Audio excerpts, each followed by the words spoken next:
Right now at 6, 10 TV uncovering new details about the Columbus man who tried to breach an FBI building armed with an AR-15. This guy, 42-year-old Ricky Schiffer, is the man investigators say put on body armor, grabbed a rifle, a nail gun, and then tried to get inside the office.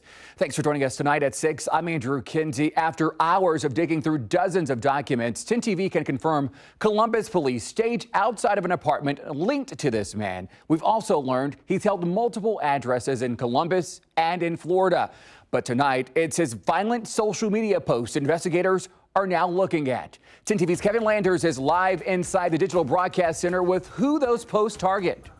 Well, good evening. We are learning more about Ricky Schiffer. Let's put them up on the screen and show you what we've dug into. He's a Navy veteran who once handled some of the most highly classified weapons while posted on the USS Columbia. He was also an Iraq War veteran who served on an attack submarine. It's clear by posts like this that he was going to attack the FBI. I spoke to a former FBI agent about that attack.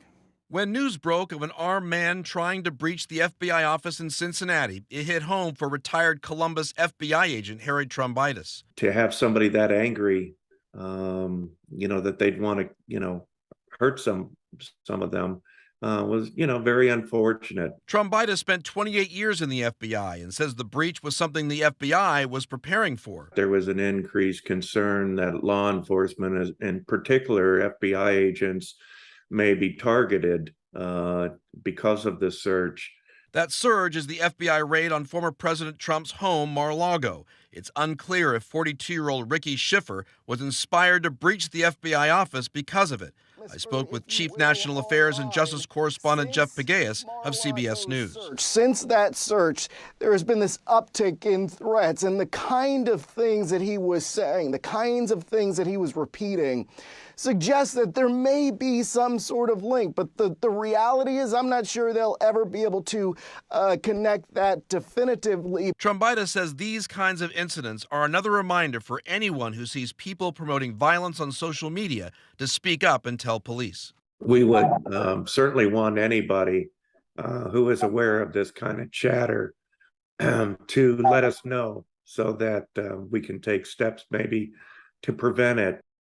Now, Schiffer may have been facing financial issues. According to court records, he had a lien against him for failing to pay $553 in income taxes. Reporting live from the Digital Broadcast Center, Kevin Landers, 10 TV News. Kevin, thank you. This comes as FBI Director Christopher Wray condemned the violent language made against law enforcement.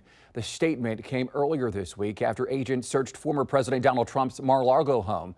He mentioned in a press conference the agency has had an alarming rise in violence against law enforcement in the last few years.